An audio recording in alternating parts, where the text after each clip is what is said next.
Welcome to DeFiCon, Stani.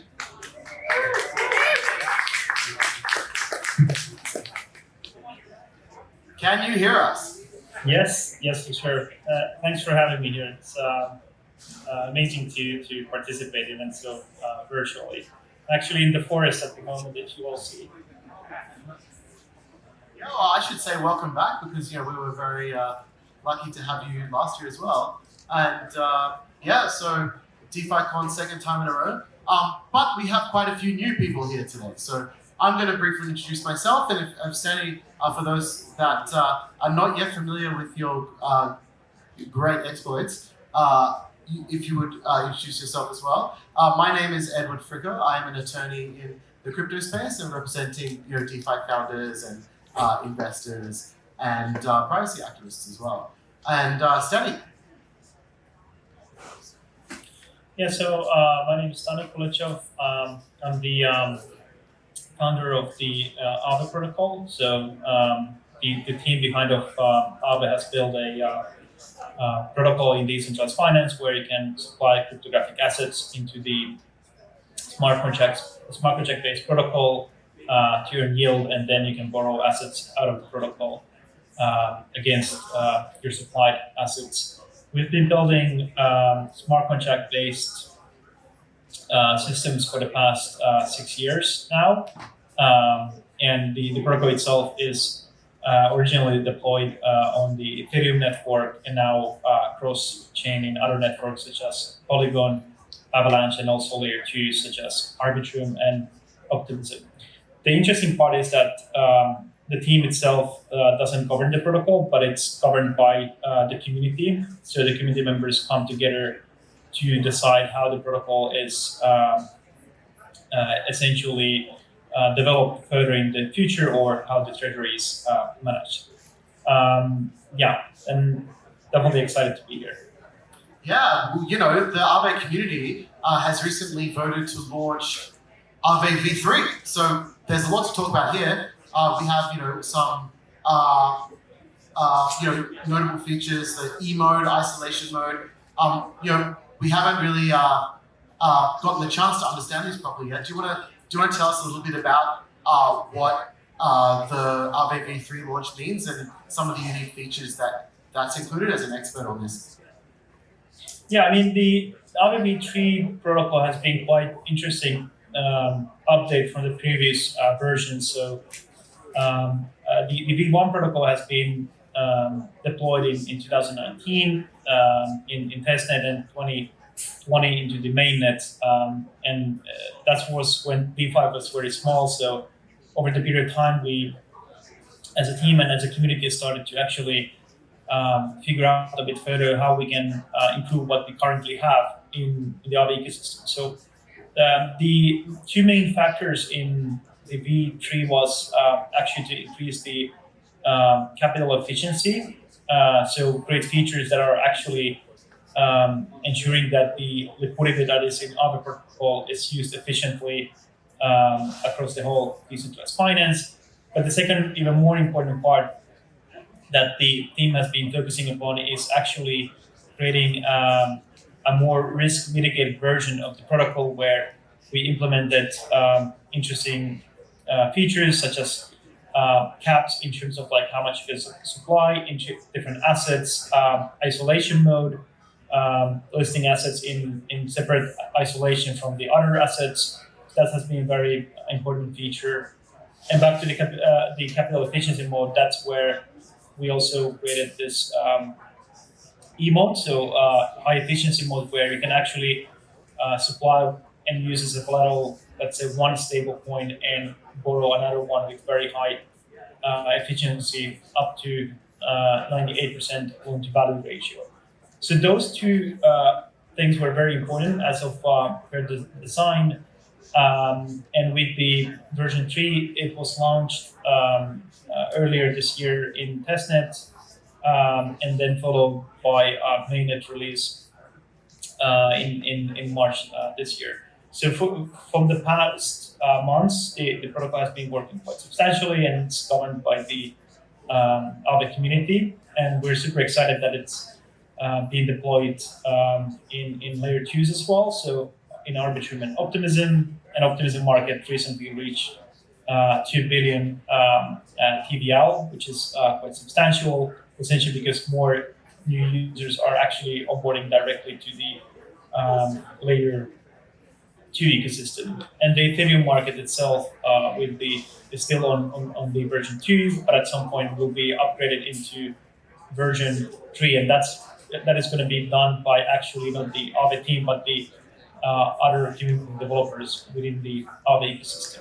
So it's been a very exciting milestone for the team itself, but also all the contributors and the Aave ecosystem as a whole.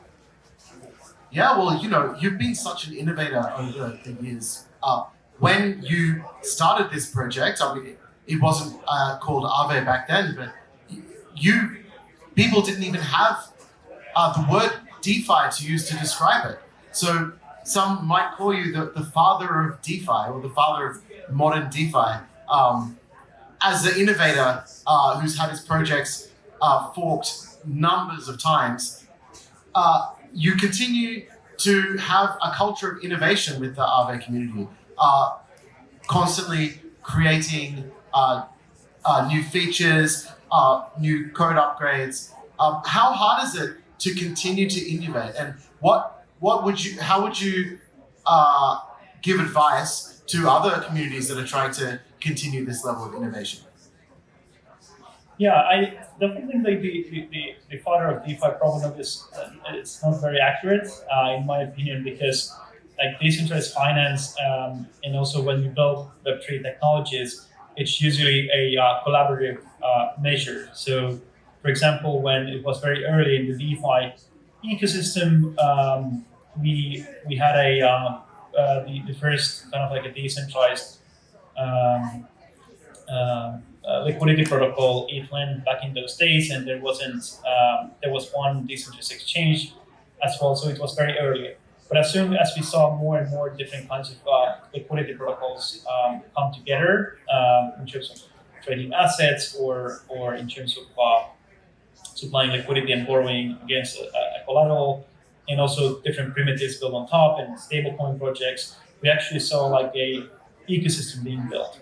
So I would, in some ways, argue that DeFi has been built kind of like together of all of these contributors doing their own parts and building the technology that is most exciting for them and for their communities. Continuing innovation is quite interesting question, because we've seen in the previously that usually you have a Genesis team that actually builds a protocol and over time progressively decentralizes the protocol for the community ownership. And that's the path that many of the protocols and communities have been taking the approach. And the same applies to the Aave ecosystem. And I think what's different in the Aave ecosystem is that because of the protocol and the way it has been built, it accumulates treasury into the decentralized governance, into the Aave DAO. And then the Aave DAO can come together and actually give grants. For example, the Aave Grants DAO has a quarterly budget that it's requesting to give grants and hosting events. And also we have different contributors directly getting grants, but also allocations to build and maintain different parts of the ecosystem. That includes from developers to smart contract auditors and also formal verification company as well. So we can actually see that the innovation is also something that we do from the Aave team. We contribute to the Aave protocol and also new initiatives that we have. But also there is more innovation happening as well within the Aave community. And I think the ethos has always been about innovation. I personally am excited about the space because it's constantly evolving, and that's something that excites me to kind of like keep building new things and solving new problems that we have within the DeFi ecosystem. And of course, Aave ecosystem and the team is well known about actually building secure infrastructure. So we have a quite sweet spot in the community that we are innovating exciting technology, but we're doing it in a way where we don't compromise the security. And that's very valuable thing that we kind of want to set a precedent and always take one step further in terms of applying more safer methods when we build decentralized finance. Yeah, I mean, you're talking about the problems in the DeFi ecosystem. We've had very crazy last month or two. A lot of the big users of DeFi and the people moving money around the liquidity pools have had catastrophic crashes. There's been bankruptcies, entire projects depleted to zero. But Aave is standing very strong. It stood extremely resilient in light of the sort of chaos that has afflicted a lot of the other projects. So how can you, what do you give credit for? What has the Aave and the Aave community done in the way either they've built the protocol or maintained it that has made it resilient to this kind of chaos, and is there any sort of inherent advantages that it has? Well, the main point that is very valuable is that has helped is that the Aave protocol is decentralized and the governance is truly decentralized. So, for example, that if you want to create a proposal into the Aave protocol to change, for example, certain risk parameters or the way the protocol behaves and operates, you have to go through a formal process, and then you have a formal voting periods and so forth. So essentially, any kind of change has to go through a governance, which means that on a publicly, you have to present why certain risk parameters have to appear or the changes have to take place. And this allows more visibility in terms of how the protocol is changed and how new risk parameters are applied as well. And I think that's a big benefit compared to, let's say, centralized finance or so-called CFI or even TradFi, traditional finance, where we actually have models where we have businesses operating and there's less transparency to see what are their exposures across, let's say, the financial or banking system. But also in centralized finance, we barely see the exposure of how these, let's say, lending companies are exposed. And actually, what we see and what we saw in the past month is that the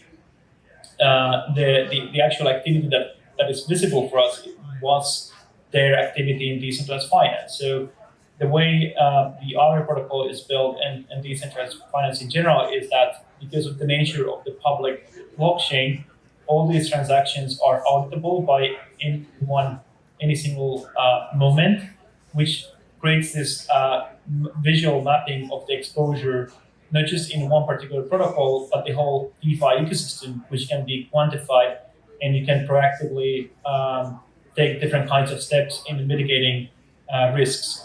And the key difference is that compared to centralized finance or traditional companies, is traditional finance and companies is that you have this community participation. So if there is a excessive risk, for example, or risk parameter that is offset of the current market conditions, the community members can actually present that, and you have a discussion around it, and that can be changed within the protocol with the formal decentralized governance. So you have more eyes into what is happening in decentralized finance in general, but on top of that, you also have more opinions and states of actually how those parameters could be changed now in the future. And I think that is like one of the aspects why some of these resilient battle-tested DeFi protocols are working well, despite of the fact that the collateral values are fluctuating, and also the value changes are dramatically higher than in the previous years. And I think that's quite fascinating why we need DeFi in the first place. And that's because of the transparency, the ability to build protocols that do not change their code, and you can expect them to execute a certain way, and you don't see excessive risk beyond what the communities have agreed upon. And of course, building that non-custodial access and democratizing finance across globally. So I think that's the benefit why these protocols are actually doing quite well at the moment in general. Great. Last year, you talked a bit about ARC, ARC, Aave Arc. Now, for people who are new this year, can you just, in a couple of lines, explain briefly what is Aave Arc? Yeah, so Aave Arc is it's a similar protocol that we have as the Aave protocol. The significant difference is that the technical implementation difference in the sense that in the Aave Arc you have the so-called whitelisters, and whitelisters can actually whitelist the depositors, the borrowers, and also the liquidators. And the idea is that with Aave Arc, you can actually create a private market where the whitelisters can essentially decide who they want to accept into the market itself. So this is interesting idea of actually creating a sandbox environment for more institutional participants who want to try decentralized finance because of the benefits it brings: the smart contract execution, the transparency, and the liquidity itself. And with the ARC markets, maybe some of those institutions are still hesitant to participate in open financial systems, but they would love to actually get those benefits and prepare their systems into something similar. The ARC market, in that sense, actually allows them a kind of like a middle ground where they can participate, get whitelisted by the whitelisters, which can be custodians. For example, the first whitelister that has been accepted by the governance was Fireblocks, and the second one is Bank SIBA from Switzerland. So it just showcases that there is institutional interest in decentralized finance, but we're still not ready there with the permissionless nature it has with the open finance, and it's Aave Arc is a tool to actually onboard more institutions and get them technically ready for DeFi. Great. If you don't mind, I might raise some questions about stablecoins because you've worked a lot with the different stablecoins that are in the lending markets and the DeFi world. So, as somewhat of an expert on this subject, what are the key features of a safe and secure stablecoin design? Yeah, I mean, stablecoin is a concept of essentially having a fixed value that doesn't fluctuate on the blockchain. There's different kinds of attempts on the stablecoins, and the most typical is the one-on-one backing by having certain amount of stablecoins in certain amount of currency in a centralized financial entity, and then reflecting them in on the blockchain actually. So that's one of the kind of like more scalable models for having stable value within the blockchain ecosystem. Then there is essentially a more kind of like a decentralized approaches where you have certain amount of collateral, and you have a stable coin that is minted against that collateral value. And because of the collateral value is in a systemic perspective higher, and also per account base is higher than the actually stable coin that is minted, it holds the value to whatever external value it's pegged essentially. So in most cases it's the US dollar, but we've seen now stable coins that are pegged into euro, pounds, Swiss francs, and we've seen stable coins such as Reflexer RAI that is actually not pegged to any centralized currency, but actually it's pegged into an index that is less volatile than actually owning and holding an asset. So the over-collateralized models is something that has been seen functional in terms of holding that peg value into the whatever asset it is tracking. And that's typical examples are the DAI stablecoin and the stablecoin that the Aave community is creating with Go. And I think when it comes to like experimentations, we've seen a lot of experimentations on stablecoins because the DeFi community is looking for scale. But I think like many of this model, they haven't proved themselves substantially. And I would stick into something which is like more proven, which is the over collateralized stablecoin that basically is minted against a collateral. Yeah. Thanks for mentioning Go. I believe Go is short for Ghost, and Aave is Ghost, the Finnish word for Ghost, if I recall correctly. So Ghost, or GHO, Go, is a stablecoin launched by the Aave community. Am I correct? Correct, yeah.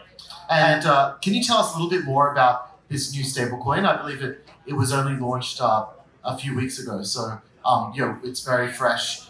Most people haven't even read about it or heard about it. So, yeah, give us a little intro about what we can expect from Go.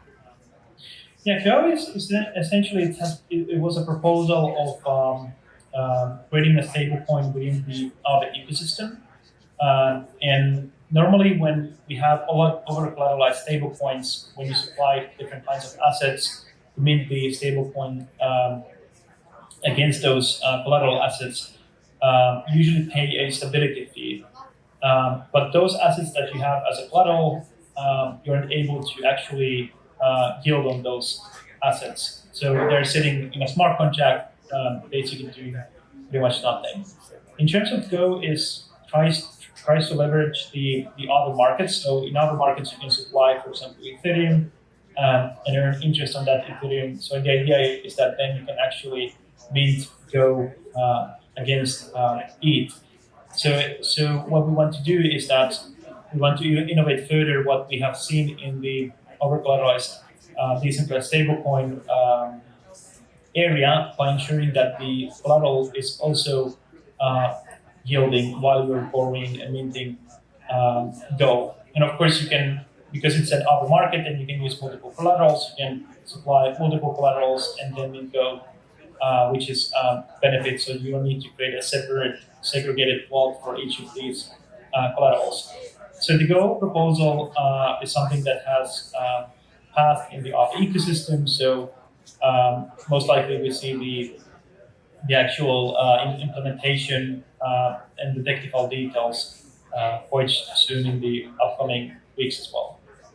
Fantastic. So I can mint GHO. It's permissionless. Anyone in this audience will be able to create their own Go? At the moment, it's still in development, essentially. So the process is that once the development finishes and the audits, so every single piece of the protocol that has been created by the audit community usually gets into audits. So audits might take usually 2 to 3 rounds, depending on the complexity of the system. And then essentially what happens is that the Go will be live on a testnet, and if everything works well, then it will be live in the mainnet. And obviously, every single step is approved by the other governance, so anything can always change. But so far, it looks like the other community is quite excited about Go. I can imagine. So, do you foresee a future where other liquidity pooling protocols, even Sushi or Uniswap, might launch their own stablecoins so people can use their LP as collateral for a stablecoin? Yeah, I think there's two things. One is that stablecoins, I would say, for example, in the Aave protocol, there will be always multiple stablecoins, and the idea is not to replace the liquidity, but also stablecoins make sense when they create innovation and they solve problems and create impact. So I think whether kind of like a trading pools will have stablecoins, maybe then it might make sense for the community, but the Aave community itself is always looking for impact, for example. And one of the measures for us for the impact is that many of these stablecoins that already are existing in the DeFi ecosystem that are servicing quite a lot the DeFi ecosystem between the liquidity across different protocols at the moment and cross networks. So what will be more fascinating and what we're trying to also go towards is that getting stablecoins more into organic usage and solving real-world problems, whether that is actually payments in real world or as internet money. And doing that, it has actually a lot of benefits. One, for example, is the transparency. You can see how the stablecoin is actually minted and what is the exposures and what is the backing of that stablecoin. But also the fact that everything on the blockchain is traceable, so it creates interesting opportunities to understand the data, the consumption, and improve that measures as well. And so I think there's sort of benefits and a lot of impact that stablecoins can actually bring, but it's up to those communities to decide what they want to actually achieve. And I think the Aave community is looking to achieve a bit greater impact that we have currently in the DeFi ecosystem. Wow, thank you so much. Yeah, very excited to see the future development of that. But you must have been under a lot of pressure over June and July, looking at how much attention has been put on protocols like Aave when we had large whales looking for stops to liquidate people in the volatility that happened, just post Terra crash and with the uncertainty with some of these centralized lenders. What are your opinions on stop hunting or using privacy systems, perhaps integrating privacy systems into Aave to combat this behavior or give more confidence to people who have liquidation points? I mean, if your position is unhealthy, obviously it gets liquidated. So it's nature of the sound finances behind the protocol and the idea of keeping these protocols solvent. So it's more of a question about more of education of how to keep the positions above those liquidation points. And I think the users across decentralized finance have been doing that quite well. So if you look at the liquidations in general, it's done. It happens to users that are taking more kind of like a risk towards their risk appetite. But for example, normal users have quite healthy positions. So liquidations are perfectly fine, and liquidations are what keeps this network solvent. So for example, in traditional finance, if you have maybe 1, 2, or 3 liquidity providers that are managing of liquidations of positions, what in decentralized finance is happening, you have dozens and dozens and dozens of liquidators that are monitoring across decentralized finance to keep the ecosystem healthy. So liquidators in one way are incentivized to ensure that these systems are upheld and they keep their robustness and their soundness. So I think it's one of the benefits of decentralized finance that anyone can actually participate in that activity and ensure that the DeFi ecosystem is above the water. Okay, is there any discussion in the community about using zero knowledge proof systems or something to make your liquidation point harder to find for other people? No, it's hard to do. Like all the liquidations and positions are public, but in general, thinking of like privacy, I think that's a big topic for not just the DeFi community or let's say the crypto community, but also in average users on the internet. So some of the things that we have in decentralized finance is this enormous transparency. So you can see all the transactioning, what is happening, what positions are, where the money flows, for example, from one protocol to another.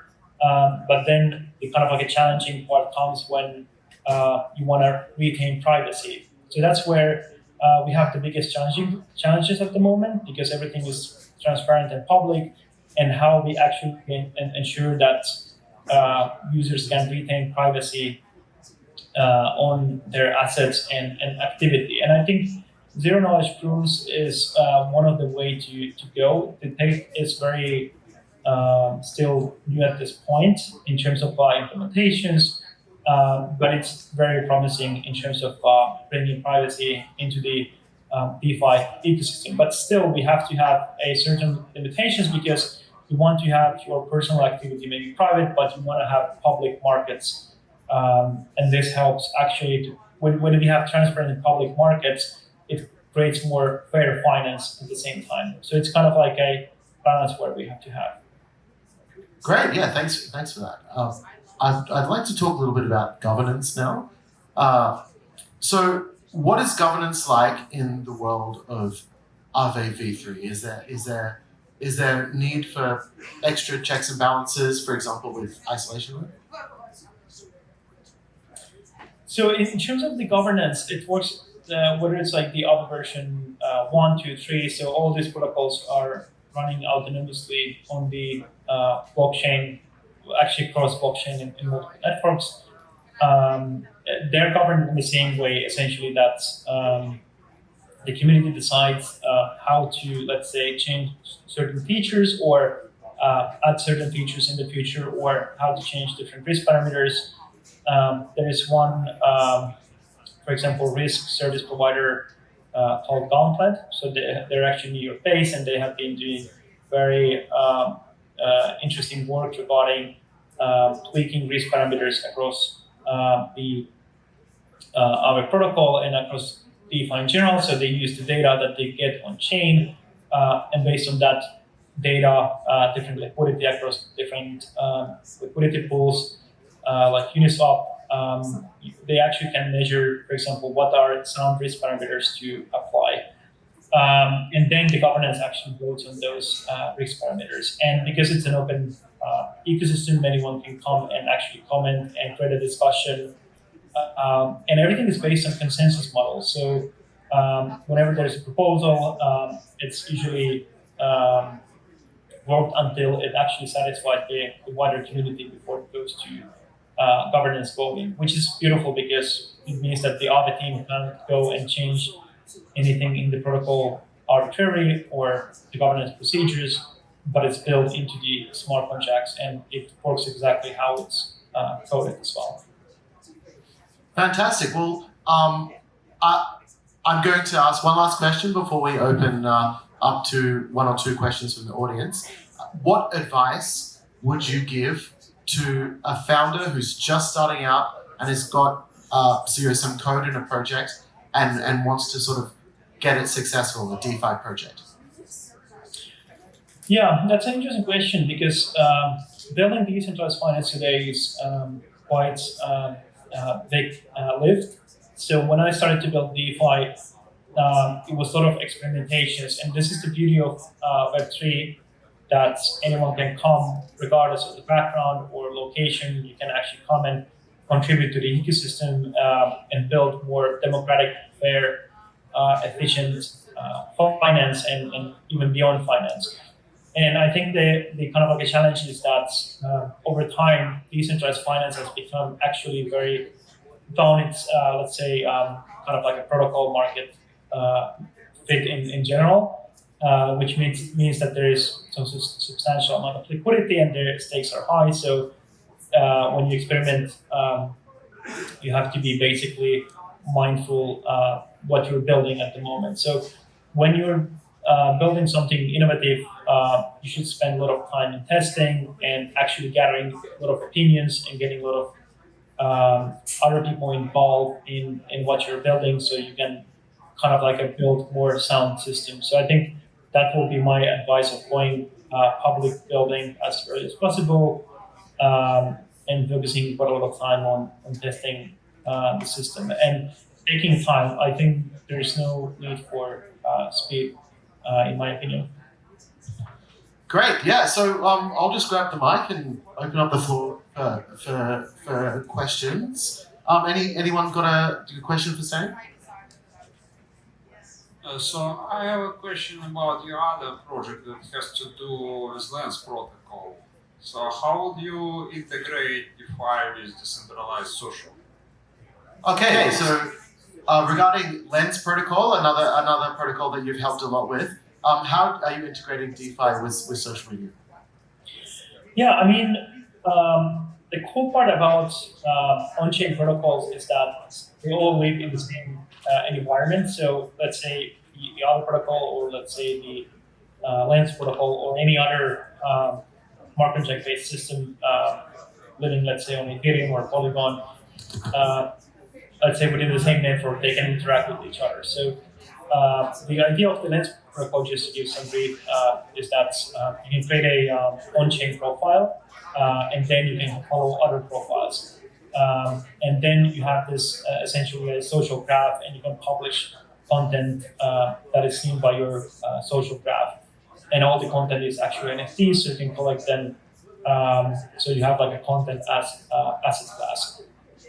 So with all these interactions that are happening with Lens protocol, that's useful data, for example, creating social reputation that can be used in the future in DeFi, not only thinking like something like under collateralized loans, but also creating profiles of different access profiles. For example, if you have a DeFi protocol and you want to give access to maybe to people who are talking a lot about decentralized finance, that is possible. So it creates this kind of like a data network at the same time.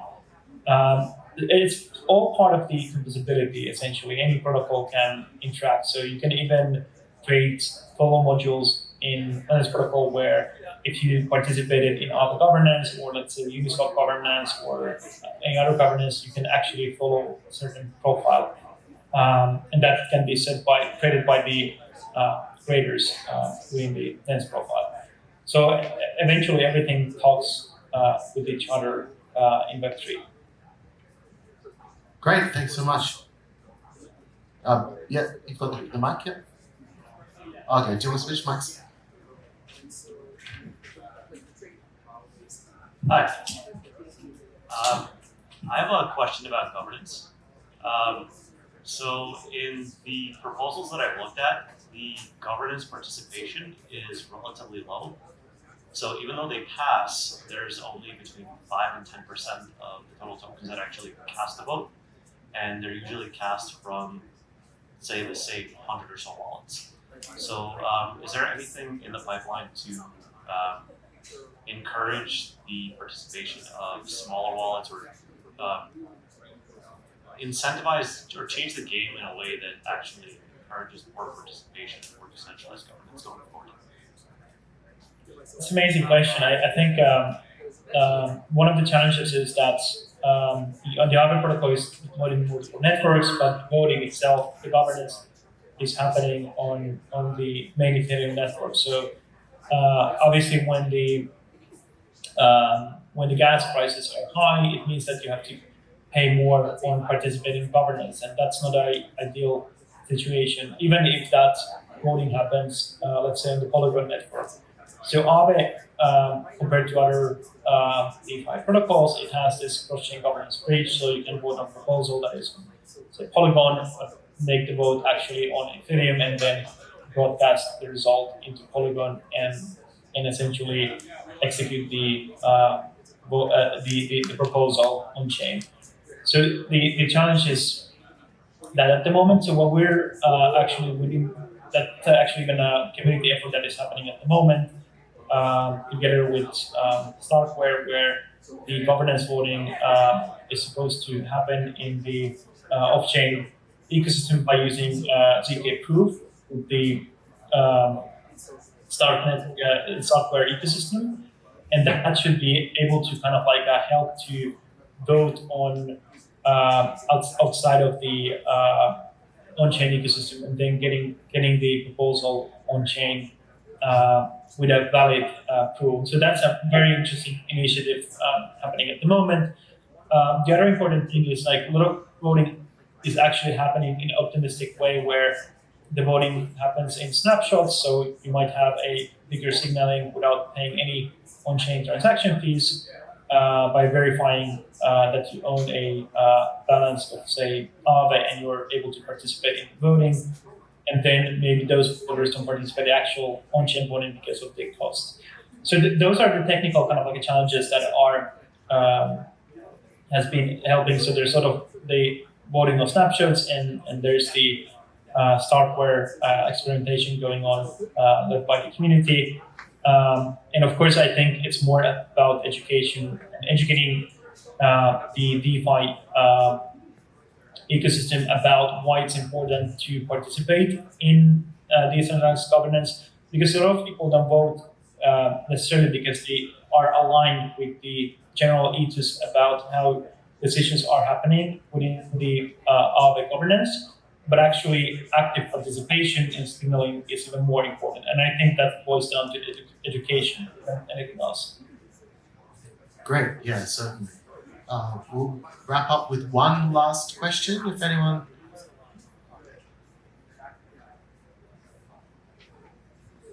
All right, last question. Hello?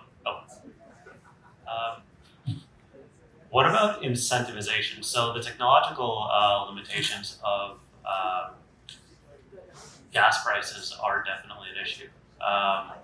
But if someone sees that it only takes 5% of the vote to actually pass the vote, and that threshold is met, what incentivizes someone else to participate if the same result is achieved? So wouldn't raising the threshold for having a vote pass and incentivizing more incentivizing actually voting, say a form of a split bounty for voting based on your vote cast, incentivize more participation from the community than just removing the hurdles and actually incentivizing making that vote instead of just the hurdles to make the vote.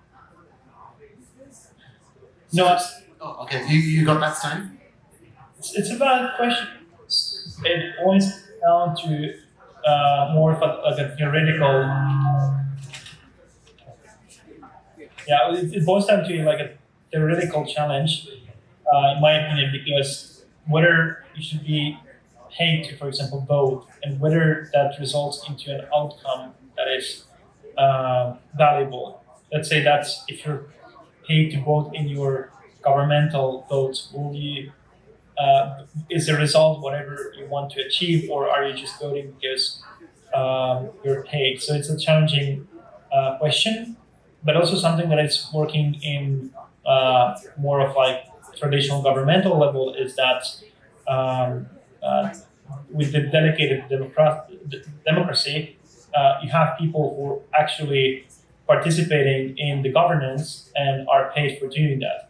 And I think that could be one way to solve the challenge where you have these delegatees who are actually participating ongoing basis in reviewing the proposals, having the technical capability also in themselves or their teams, and are having actually some sort of a stream income of doing that. And based on their participation or the track record, you could actually change who you're delegating the votes towards to, and that could be an interesting way. But keeping the system as democratic as possible, where it's easy to come as a newcomer and participate and get those delegations. So that could be one thing.